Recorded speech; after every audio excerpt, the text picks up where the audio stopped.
Oh. This is a video aimed at all volunteers in Berkshire to give you an idea about the volunteer experience transformations which will happen throughout 2023 and 2024. Berkshire has been chosen as an early adopter county, which means that we'll move with a handful of other places before the other parts of the UK. We're expecting our formal transition to be mid-February 24, with the rest of the UK expected to follow from April onwards. Being at the front of these exciting changes is great for us in Berkshire, and we've been working hard over the last 18 months or so to make these changes a success. I'm Pete Jeffries, and as well as being Deputy County Commissioner, I'm also leading Berkshire through this exciting transformation work. I'm also volunteering as part of the Scout Headquarters team, leading some of this area, and I'm more than happy to have discussions with people individually for any questions or concerns that you might have. As part of the Skills for Life strategy, one of the key aims is to improve the volunteering experience at Scouts so that we can attract and retain more volunteers. We were told that we needed more well-trained, better supported and motivated adult volunteers and young people from diverse backgrounds. We want to make sure that the volunteers feel valued for everything that we do, and most of all, we want them to enjoy their experience at Scouts. We aren't going to grow and keep growing without making some fundamental changes. As well as recruitment, it's also about retention and providing an amazing experience so that volunteers want to stay with us. And we need to think about what the trends in volunteering are telling us about how people want to get involved. We need a compelling volunteer offer that demonstrates the value and benefits of volunteering for the Scouts while giving flexibility. Tricky balance. We also want to offer an improved and seamless joining and learning experience. Ad hoc volunteering where people can help out rather than sign up for years on end. In early research which informed the project, volunteers shared their reflections, like this one on the left, on what their appointments panel meeting was like. We can see on the right what we'd prefer those experiences to feel like. It's really important that we keep a focus on what we're all here for, excellent programs for young people. For this to happen really well, we need to make sure that it's a great experience for the volunteers who deliver those programs. As you may be aware, we're focusing on three key areas in these changes. Firstly, making sure that when volunteers join Scouts, they've got a warm welcome and a great start to their volunteering journey. This includes a clear joining process and having a welcome conversation in their first few weeks. We're simplifying how we volunteer together.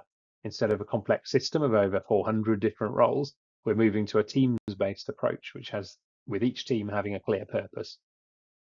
We're making sure that learning at Scouts is more engaging and easier to access. All of this will be supported by new digital systems, which are easy to use and have a single sign-on via scouts.org.uk. Hopefully this means fewer steps, less admin, and more time for scouting. So in this video, we wanted to focus on those three key areas. Welcome, focusing on transforming that adult recruitment with attraction and joining, which is fundamental to the Scouts. Achieving the strategy of recruiting an extra 10,000 volunteers from diverse backgrounds. We're making changes to ensure that learning is relevant, contextualised, personalised, and focused on the learner in a format that is easily accessible and avoids duplication. Positive volunteering ensures that adults continue to love what they do with young people at the heart of their experiences, and new volunteers find it easy to understand, underpinned by a new volunteering framework. Some of these changes need digital changes, as we mentioned, and those will happen in parallel. Whether that's looking at how to attract new volunteers and helping them join seamlessly, or by overhauling our current learning provision to have a smoother and more intuitive package of learning, or a membership system which makes everyday tasks easier. In this video, we'll talk through each of these three key areas and focus on the benefits to all of our volunteers across Berkshire. To first look at creating a warmer welcome, there are four aspects to making this happen. Attracting people well. We can do a lot better of this right now. Rather than talking about rigid roles, we can emphasise the importance of joining a team and agreeing what tasks you'll do.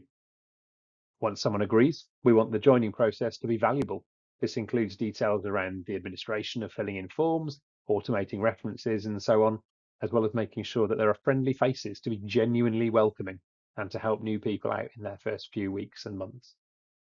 The appointment step will undergo some significant changes for the better in our new approach. Instead of an appointments panel meeting, which are felt in some places to be interrogations or firing squads, as we saw earlier, these will be set up differently and will put the ownership into groups so that the local team is in the driving seat of welcoming new people into their teams. I'll talk about this in a little more detail shortly.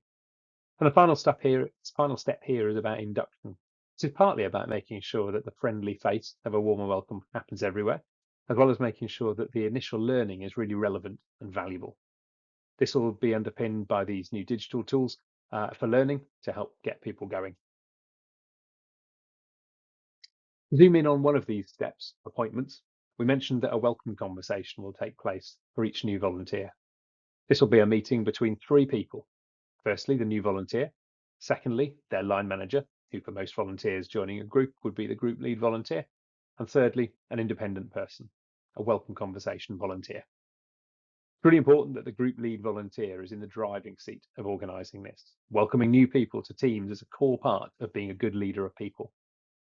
There'll be some admin tasks around this too, of course, but in the new world of focusing on teams and tasks, these can be shared with others in the group leadership team, for example.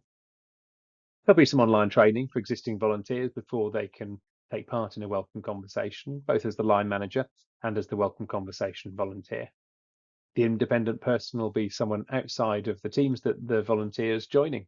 For example, they could be from another group or from another team in the district. There's lots of finer details around welcome conversations, which will be shared in coming weeks and months. But hopefully for now, this gives a basic overview of how these changes will look and crucially, how they'll give a better welcoming process to new volunteers. Here you can see the steps we'll use to help a new volunteer on their joining journey with us. There are deliberately arrows in lots of different directions. Things like welcome conversations, references, declarations, and so forth can happen in any order.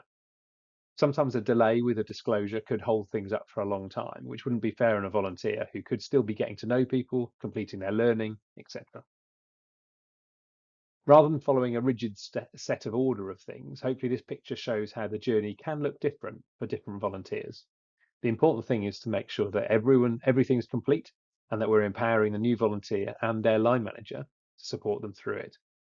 For section teams in a group, this will be the group lead volunteer. And for section teams in a district, this will be the district 14 to 24 team leader. That hopefully gives a quick overview of the warmer welcome, which is one of the first key areas that we were looking at. So we'll dive deeper into the more engaging learning experience. There are a handful of principles sitting behind the design of the new learning scheme, which you can see here. These are relevant for initial learning, refresher learning, and optional learning, whether that's online or in person. Wood badges will become optional and available to everybody. At the moment, some roles must do a wood badge, and we know that this can be a deterrent for some people. We also know that some people would happily opt in to doing a wood badge, but can't get the recognition if they're currently in a non-wood badge role, such as section assistant or group chair. Although the final principle here is digital first, this doesn't mean digital only. Having learning available on demand increases flexibility for many people and brings us more in line with what many of us are used to in our workplaces or other volunteering experiences. Of course, there'll be some people for whom this doesn't work and support will be available to them. There are, of course, also many practical skills which need to be done in person. I don't think watching a video about firelighting is anywhere near the same as the experience of someone sitting alongside you to do it, for example. When a volunteer joins a team, they'll be expected to have some information to help get them going.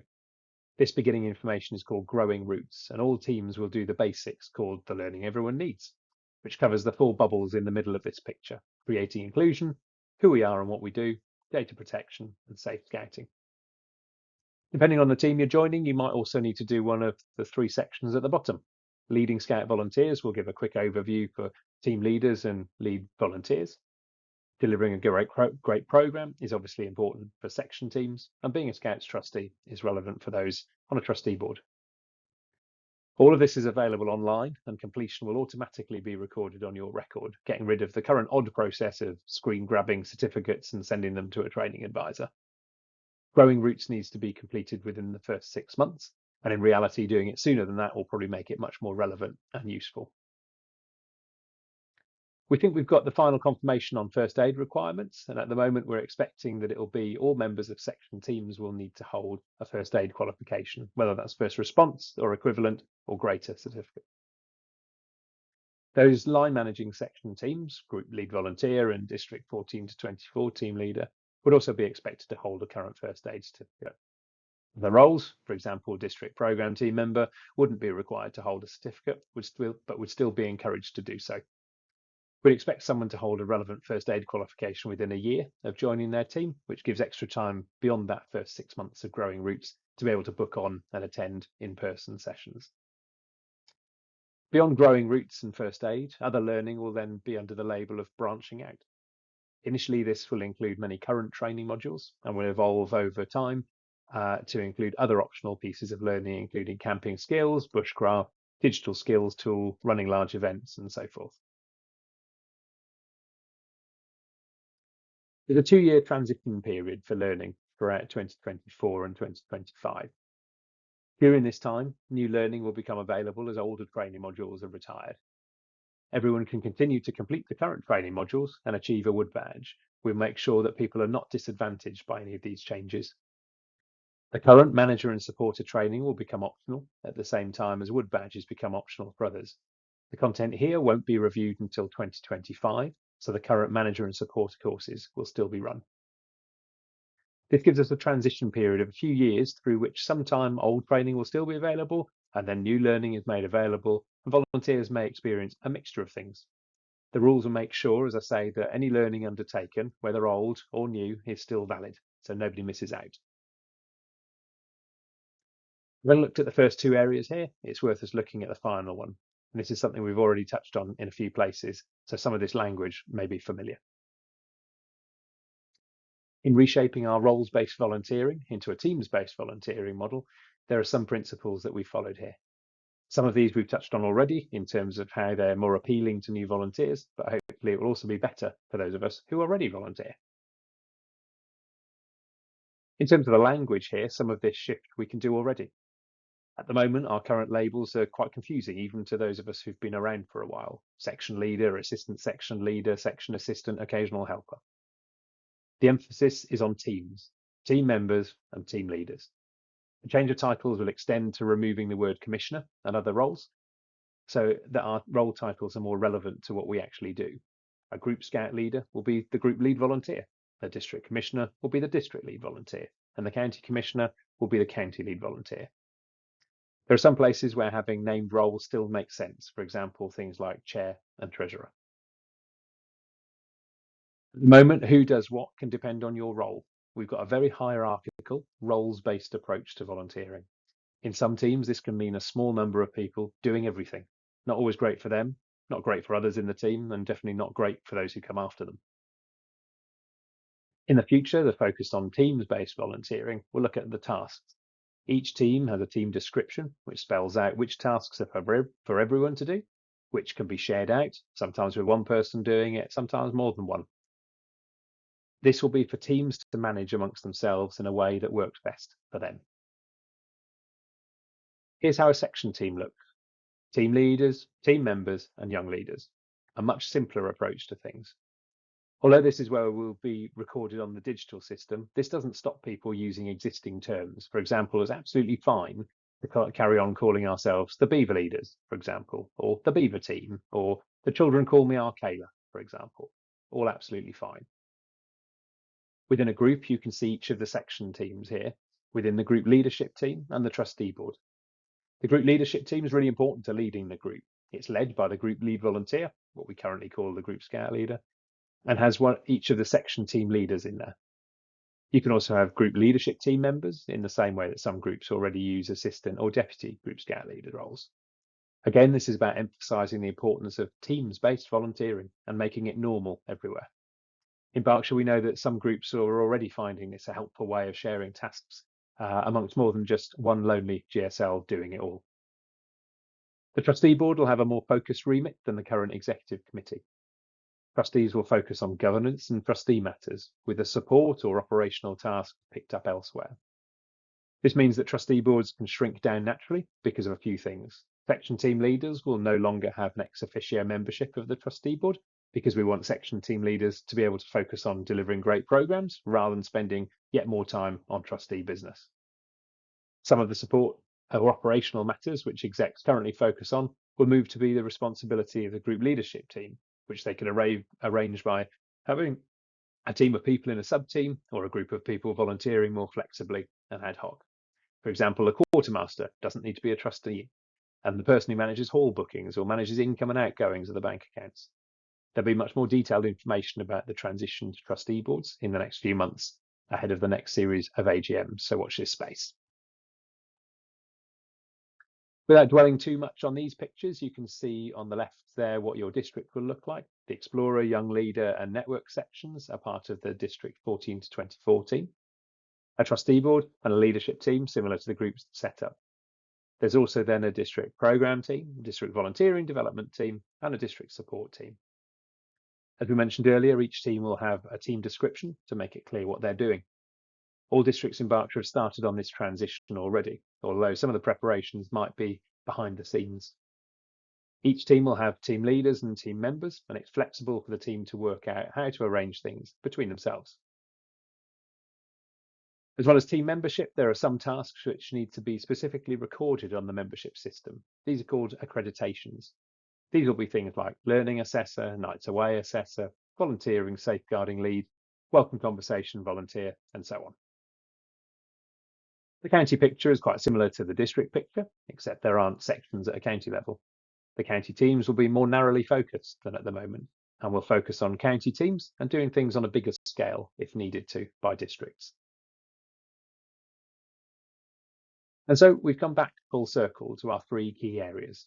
I'm really excited about this. I think there's loads of brilliant and frankly long overdue changes in here, which will make volunteering with Scouts better.